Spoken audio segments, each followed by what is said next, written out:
बिस्मिल्लाहिर्रहमानिर्रहीम। नाज़रीन इकराम, मैं प्रोफेसर मतीन चौधरी एडवोकेट आपसे बात कर रहा हूँ। मैं एक आईनी माहिर हूँ। नाज़रीन इकराम, मेरा चैनल है प्रो बोनो पब्लिको इंटरनेशनल। नाज़रीन इकराम, मेरा आज जो टॉपिक है वो कॉन्स्टिट्यूशन ऑफ पाकिस्तान 1973 का आर्टिकल 74 और 75 है। अब 74 क्या है? माली इक़दामात के लिए वफाकी हुकूमत की मर्ज़ी बहुत ज़रूरी है।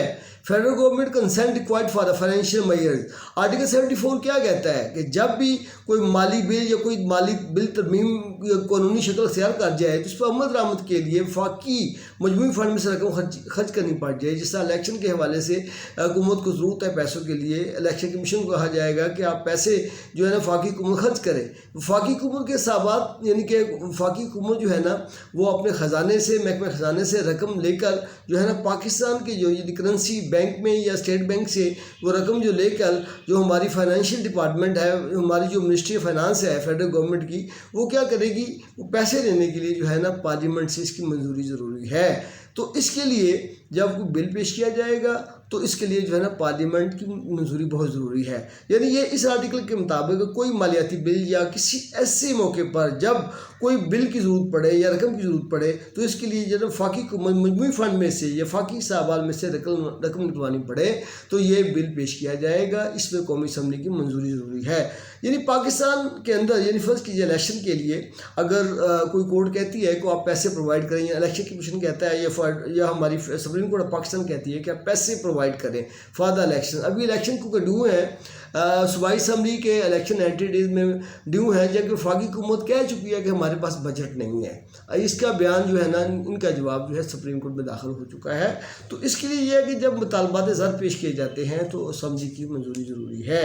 अब गवर्नमेंट के लिए ये पेचीदगी है कि अगर उसके पास बिल नहीं है तो वो गवर्नमेंट जो है सुप्रीम कोर्ट में कह सकती है। लेकिन ये जो आर्टिकल 74 है ये बिल्कुल जो है ना माली मामलात के हवाले से हुकूमत को पेचीदगियों का सामना करना पड़ जाता है।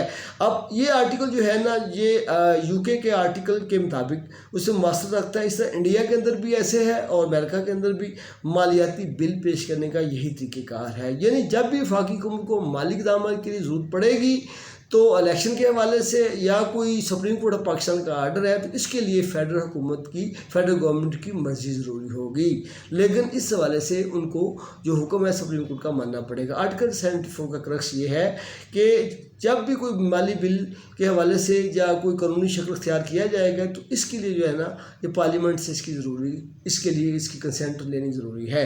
अब 75 क्या कहता है? आर्टिकल 75 है प्रेसिडेंशियल एसेंट टू बिल। सदर की मंजूरी बिलों के हवाले से क्या कहती है? आर्टिकल 75 बड़ा क्लियर है।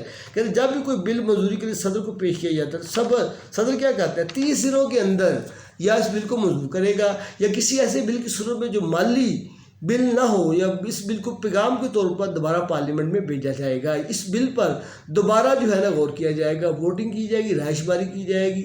जब इस फर्ज कीजिए सदर ने कोई बिल पार्लियामेंट में भेजा है तो इस पर पार्लियामेंट के मुश्तरका इजलास में, ठीक है, जिसमें ऐवान बाला और ऐवान ज़रीर पार्लियामेंट के अंदर सेनेट और कौमी असम्बली जो है ना इनके तमाम जो हाज़िर अरकान हैं उनकी यानी अरकान की अक्सरियत से 2/3 की अक्सरियत से तरमीम के साथ या बला तरमीम इस बिल को मंजूर किया जाएगा। और कंसेंट के लिए सदर की मंजूरी के लिए, ठीक है, दोनों ईवानों की मंजूरी ज़रूरी है और उसके बाद सदर को पेश किया जाएगा। और सदर मेरा ख्याल है ऐसी सूरत आइन बड़ा क्लियर है कि सदर इसको नहीं रोकेगा, इसके ऊपर अपनी मंजूरी दे देगा। जब सदर किसी बिल की मंजूरी दे देते हैं तो वो कानून एक्ट बन जाता है और एक्ट ऑफ पार्लियामेंट बन जाता है और ये फेडरल गजट में छप जाता है।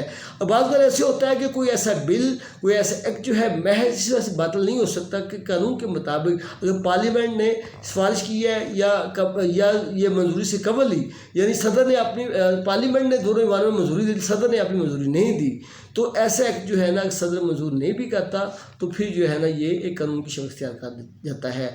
अब 8वीं तरमीम के तहत 8वीं तरमीम के तहत 8 बैन के मुताबिक आर्टिकल में बहुत सारी तब्दीलियाँ आई हैं जिनकी वजह से सदर के इख्तियारात में काबिल कदर इजाफा हुआ है।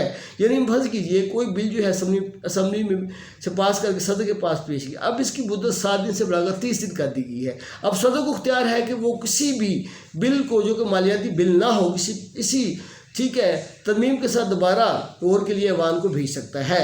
जिससे ये बगैर मंजूरी सदर को भेजा। फ़र्ज़ कीजिए कि अगर बिल जो है सदर के पास मंजूरी के लिए भेजा जाता है, सदर 30 दिन के अंदर इसके ऊपर कोई अमल नहीं करता, ना कंसेंट देता है ना इसको मनसूख करता, बल्कि 30 दिन गुजर जाने के बाद अगर صدر اس کے اوپر کوئی عمل نہیں کرتا تو یہ ایکٹ جو ہے نا بن جائے گا اور دوبارہ پارلیمنٹ، اگر صدر منظوری نہیں دیتے تو دوبارہ یہ پارلیمنٹ منظوری کے لیے بھیجا جائے گا۔ تو مشترکہ اجلاس میں چونکہ صدر کو یہ پریویلیج حاصل ہے کہ صدر کو جو ہے کسی بھی ایکٹ کو جو ہے نا وہ منسوخ کر سکتا ہے، لیکن ایک خاص ٹائم کے بعد جو ہے نا وہ بل جو ہے نا وہ ایکٹ کی شکل سے کر دیتا ہے۔ تو ناظرین کرام، آرٹیکل 74 75 کی جو میں نے انٹرپریٹیشن بیان کر دی ہے، لیکن اگر وفاقی حکومت صدر کے احکامات کے خلاف چلتی ہے تو اس سلسلے میں سپریم کورٹ میں ریفرنس بھی بھیجا جا سکتا ہے، سپریم کورٹ اس میں سپر ایکشن بھی دے سکتی ہے۔ تو ابھی آپ کے سامنے جو قانون جو ابھی مسئلہ بنا ہوا ہے، جو کہ ہماری فیڈرل گورنمنٹ جو ہے فنڈ دینے کے لیے تیار نہیں، تو اس میں سپریم کورٹ اپنا فیصلہ لے سکتی ہے آئین کے مطابق۔ ناظرین، آج اتنا ہی کافی ہے۔